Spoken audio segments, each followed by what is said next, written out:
I've told this story maybe 4 times in my life. 4.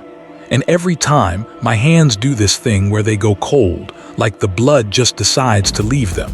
So if my voice shakes a little, that's why. We were surrounded. That's not a figure of speech. We were surrounded on a mountain with no name that I ever learned, in a country I'm still not allowed to say out loud. And for about 90 seconds, I was sure all 6 of us were going to die there.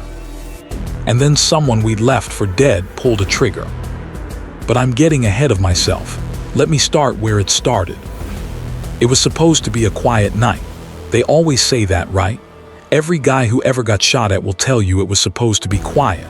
But this one really was supposed to be. In and out. A walk, basically. We had intel that a small group was moving through a pass before sunrise, and our job was to sit on a ridge, watch, count heads, and come home. Nobody was supposed to fire a shot. Nobody was supposed to even know we'd been there. There were 6 of us. I'll give you the names the way I remember them, because they earned that much. Chief was Marcus Doyle. Big guy, slow to talk. The kind of man who could go a whole patrol and say maybe 10 words and every one of them mattered.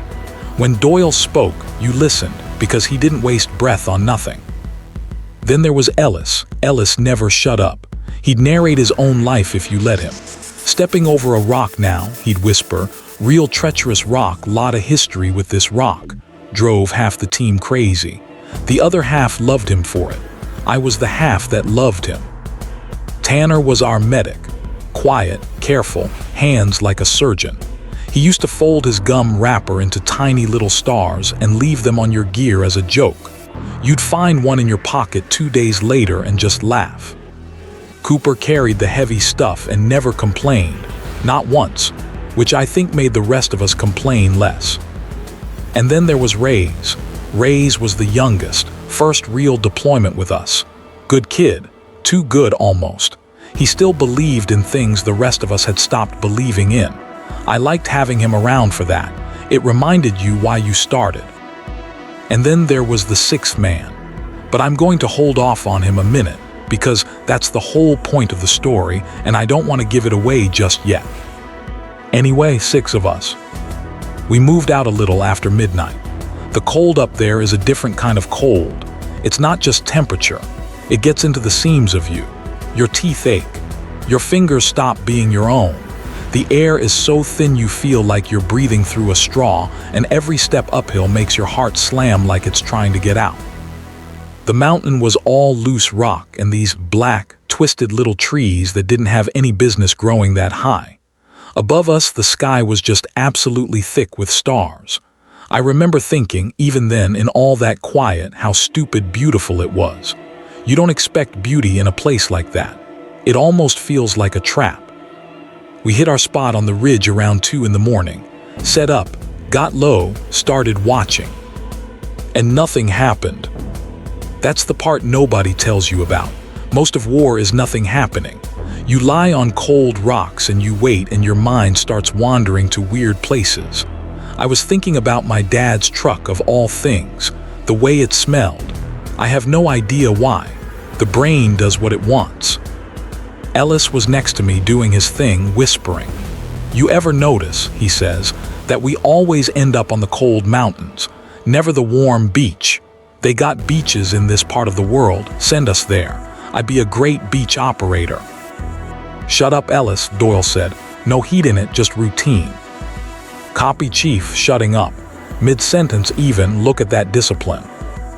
I almost laughed.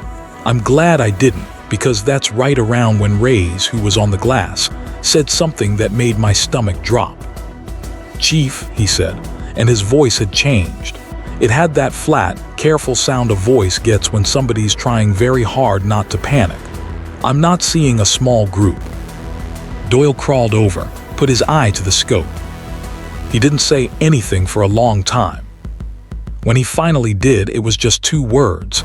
That's wrong. See, we were told a handful of guys, maybe a dozen tops, lightly armed, moving fast. What was actually coming up that pass in the dark, spread out smart and quiet and in no particular hurry, was not a dozen men. It was a lot more than a dozen men. and they were not lightly armed. And worse, way worse, they weren't moving like men who didn't know we were there. They were moving like men who did. I felt that realization go through the whole team without anybody saying it. You learn to feel that, the way everyone gets very still at the exact same second. The intel was wrong, or the intel was bait. Either way, we were 6 guys on a rock, and the rock had just become the worst place on Earth to be. Doyle made the call fast, the way he always did. We were going to pull off the ridge quiet, slip down the backside, and put distance between us and them before first light. No contact, no noise, just gone. It was a good plan. It was the right plan. It lasted about 11 minutes. We were maybe a third of the way down the back slope, moving in that careful, rolling way you move when one wrong rock can end everything, when Cooper froze and put up a fist. We all stopped. And down below us, where there was supposed to be nothing, where our way out was supposed to be, there were lights, little ones, moving, spreading. They'd put men on the back slope too. I want you to understand what that meant in your gut, the way I understood it in mine right then. It meant they hadn't just stumbled onto us. They'd herded us, the pass in front, the slope behind. They'd known we'd run, and they'd known which way, and they'd got there first. Somebody had sold us. I'm sure of it to this day. Somebody, somewhere in a warm room, had sold 6 men on a cold mountain for whatever 6 men go for. Doyle keyed his radio, called for support, called for anything. And the radio gave him back that sound. You know the one, that dead, hissing nothing. We were too deep in the rock, too far in the valleys of it, and whatever was supposed to bounce our voices out to someone who could help, it wasn't bouncing. We were screaming into a pillow. Ellis for once wasn't talking. Reyes looked at me, just looked. That kid's face. I'll never forget it. He was scared, but he was looking at me like maybe I had an answer, like maybe one of us older guys had seen this before and knew the trick to it. I didn't have the trick to it. There wasn't a trick to it. That's when the first shot came in. It cracked off a rock about a foot from Cooper's head, and the whole night just opened up, like someone tore the sky in half.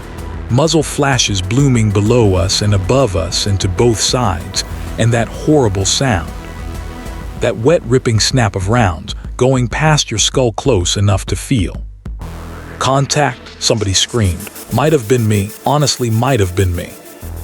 We dove for the only cover there was, a low spine of broken rock, and we got our backs to it, and we started returning fire into the dark, into all those little flashing lights, and the truth of it landed on every one of us at the exact same time. They were everywhere, front, back, both flanks, above and below. We were surrounded. I remember Ellis shouting it. We're surrounded. We're surrounded. Not panicking, just saying the true thing out loud the way you do when your brain needs to make it real before it can deal with it. And Doyle, this big calm mountain of a man, looked around at the 5 of us crammed behind that rock, and I saw something in his face I had never once seen in all the years I'd known him. I saw him do the math. And I saw the math come out wrong, so now you know where we were, 6 men behind a low rock, fire coming from every direction, no radio, no way out, and Doyle doing the math and the math coming out wrong. Let me tell you what those next minutes were actually like. Because in the movies, a firefight looks like one thing, and I'm here to tell you it is nothing like that. It's loud, that's the first thing. So loud it stops being sound and starts being pressure, like someone's pushing on your eardrums with their thumbs. You feel it in your chest. Every shot is a slap to the whole front of your body. And it's confusing. That's the second thing nobody warns you about. You can't see where it's coming from, not really. Just flashes. And you're trying to figure out which flashes are close and which are far and which ones are about to put a round through your face. And your brain is doing all this in fractions of a second, over and over, while your hands do the work without you. I was firing, we all were. Short, controlled, the way it gets drilled into you so deep that even when your whole mind is screaming, your hands still do it right. pick a flash, 2 rounds, move, pick a flash, 2 rounds, move. Cooper was on my left and he was hit early. I heard it before I saw it, this grunt, like someone had punched the air out of him. He went down to one knee and kept firing anyway, kept firing. I screamed for Tanner. Tanner came across that little gap behind the rock on his belly, dragging his kit, and he got hands on Cooper without ever stopping, just started working, packing the wound, talking to him low and steady the way medics do. You're good. You're good, brother. Stay with me. You're good. Cooper was nodding, teeth bared, still trying to bring his weapon up. Ray's the young one, he was shaking. I could see it. But he was holding his sector. He was doing it. First real fight of his life, and he was holding the line like he'd done it 100 times, and I remember in the middle of all that hell feeling something almost like pride. Like, that's our kid. That's ours. Ellis was beside Doyle, and the two of them were trying to figure a way out that didn't exist. Doyle kept pointing. Ellis kept shaking his head. Every direction had men in it. Every direction had death in it. And they were getting closer. That's the worst part. When you're pinned, the enemy doesn't just shoot. They maneuver. They use your suppression to creep. So every time we'd beat down the fire on one side, they'd gain a few meters on another, tightening, tightening, like a hand closing around us. I did a thing I'm not proud of. For just a second, I stopped. I stopped firing and I looked up at all those stars, those stupid, beautiful stars, and I thought about my dad's truck again, and I made my peace with it. I really did. I thought, okay, this is the place. This is where it happens. And there was almost a relief in it, which is a horrible thing to admit, but it's true. Then a round cracked off the rock by my hand and snapped me right out of it. And I was back. And I was firing again. Because that's the job, and you do the job until you can't. Doyle's voice cut through everything. Ammo. We started calling it out, and it was bad. It was real bad. Cooper was down to 1 mag. Ray's had 2. I had maybe a mag and a half. When you hear those numbers in a fight like that, you understand them instantly. They're not numbers, they're minutes. They're how many minutes you have left to be alive. Tanner finished with Cooper, looked up, and said the thing none of us wanted, said, "We don't have enough, Chief. We do not have enough to break out." Doyle didn't answer. He just stared down the slope at the flashes coming up at us, and I watched his jaw work, and I knew. He was about to give the kind of order a man gives when he's decided some of us are going to live and some of us aren't. He was going to pick. He was going to keep firing while we ran, or send 2 of us out the one thin gap and hold the rest back to cover them. He was about to make the choice no one should have to make. He opened his mouth. And that's when it happened. There was a shot. But it didn't come from below us. It didn't come from any of the flashes we'd been trading fire with. It came from above. From higher up the mountain behind us, from the black where there was supposed to be nothing but rock and those twisted little trees. One shot. And down below, one of the muzzle flashes just stopped, like someone had reached down and pinched out a candle. For a second, nobody understood it. I thought I'd imagined it. I thought maybe one of theirs had hit one of theirs in the dark, friendly fire, chaos, who knows. Then it came again. Crack, and another flash went out. A clean second between, no panic in it, no waste. The kind of spacing a man only has when he is calm, when he is breathing slow, when he has all the time in the world. Cracked, and another. And now the fire coming up at us started to change. It started to break up, because the men down there were beginning to understand what we were just beginning to understand, that there was someone up high, behind everything, with a clear line down onto all of them. Someone who could see them when they couldn't see him. Someone picking them apart one at a time from the one direction nobody had covered. The hunters had just become the hunted, and they felt it before we did. Ellis grabbed my arm so hard it hurt. "Tell me you hear that," he said. "Tell me that's ours." I didn't have an answer. None of us knew who it was. We had no other teams in that valley. We had no Overwatch. There was no one. There was supposed to be no one. Crack. Whoever it was, they were working fast now. methodical, walking that rifle across the enemy positions like they had a map of every man in the dark. And the thing about getting shot at from above, from a place you can't find, it does something to people. It breaks them in a way nothing else does, because you can fight what you can see. You cannot fight a hand reaching down out of the sky. Down below us, men started to break cover, started to run. And running men in the open against a shooter that good, that just made it worse for them. Doyle's voice again, but different now. Sharper, alive. That's a gap left flank, they're pulling off the left. Move, Raise, Cooper, move. And we moved. I don't remember the next part as clean as the rest. It's all flashes. Tanner hauling Cooper up under one arm, Cooper's leg dragging. Raise covering, walking backward, firing. Ellis tripping over a root and me grabbing his collar and yanking him up without breaking stride. The cold air tearing in and out of my chest. And the whole time behind us and above us that rifle.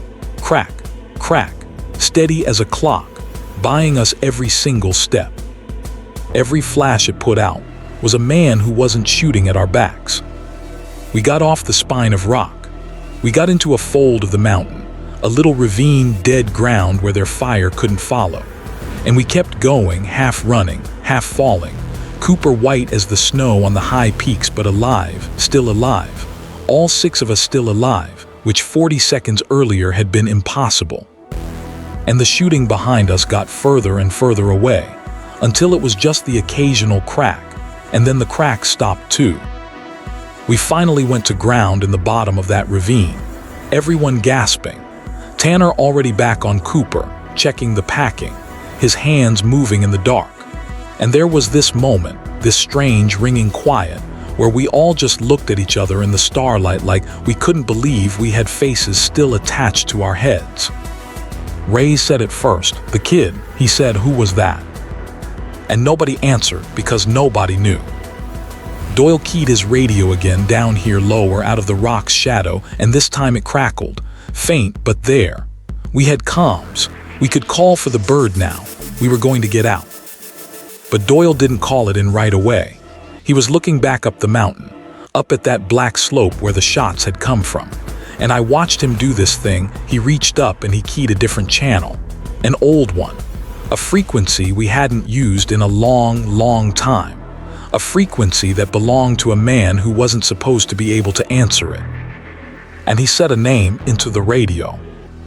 I'm not going to tell you the name yet. Because of all the things that happened on that mountain, the name is the part that still stops my breath. I'll tell you in a second. But first I have to tell you about the op before this one. The op where we lost a man. The op where we left a man behind on a mountain a lot like this one, 8 months earlier, and came home one short and folded his flag and told his mother we were sorry. Because Doyle keyed that dead man's frequency. And the dead man answered. The name Doyle said into that radio was Brennan. Jake Brennan, the 6th man I told you about way back at the start and then went quiet on, the one I didn't want to give away. 8 months before that mountain, on a different mountain in a different fight that went just as wrong, we lost Brennan. That's the word we used, lost, like he was a set of keys. We didn't lose him. The truth is uglier than that. There was an explosion and a fall, a long one, into a gorge in weather so bad the bird couldn't get low, and the snow came in and buried everything. And we searched until searching became suicide, and then we were ordered off the mountain. We didn't want to go, I want that on the record. Doyle stood on that ridge and screamed at the sky, but you follow the order, so we left him. And we came home 1 man short, and we folded a flag with no body under it. And Doyle drove to Brennan's mother's house himself and sat in her kitchen and told her that her son was gone, and held her hand while she came apart. And he never once told the rest of us what that was like, because some weights a man decides to carry alone. We buried an empty box. We said the words. We moved on the way you have to, because the war doesn't stop to let you grieve. So when Doyle keyed that old frequency on the floor of that ravine, I thought he'd cracked. I thought the night had finally broken him, because you don't call a dead man. You just don't. And then the radio crackled, and through the static, tired and rough and 1,000 years old, but his, unmistakably his, came a voice. "Took you long enough to leave," Brennan said. "I've heard grown men make sounds I didn't know a person could make." Reyes, who never even met him, who only knew Brennan as a name on a wall and a story the rest of us told, Reyes put his face in his hands and wept like a child. Ellis just kept saying, "No," over and over. "No, no, no." Not like he was upset, like he was arguing with reality and losing. Tanner laughed and cried at the same time, this broken sound. His hand still pressed to Cooper's wound, because the job doesn't stop even for a miracle. And Doyle, who I had never seen show one single thing, that big silent mountain of a man, Doyle pressed the radio to his forehead and closed his eyes, and his shoulders shook, just once, hard. And then he got it back under control the way he always did, and he said, "Where are you? Brennan, where are you right now?" "Up here," Brennan said, "where I've been, watching the only road you idiots ever take." It came out later in pieces, over the months that followed, the whole of it. How he survived the fall with a body so broken it should have killed him 3 times over. How a family in a high village found him half frozen in the spring melt and took him in and hid him and put him back together with whatever they had, because they were good people, and that is the truth most people forget about places like that they are full of good people. How he couldn't get word out. How the only ones who could move freely through that valley were the same men who'd want a stranded operator's head on a pole. So showing his face meant dying, and dying meant getting the family that saved him killed too. So he stayed. He healed slow and raw. He learned the mountain. He learned the men who moved through it, their patterns, their patrols. He kept the one thing he'd kept his grip on through the whole fall, his rifle. And he waited for the day Americans came back through that pass, because he knew, sooner or later they would, because we always took the same road. And on that day he meant to be on the high ground with a clear line and a steady hand. He'd been up there for hours that night before we ever arrived. He saw the ambush set before we walked into it. He couldn't warn us, no comms, no way down without dying. So he did the only thing he could do. He let them spring the trap.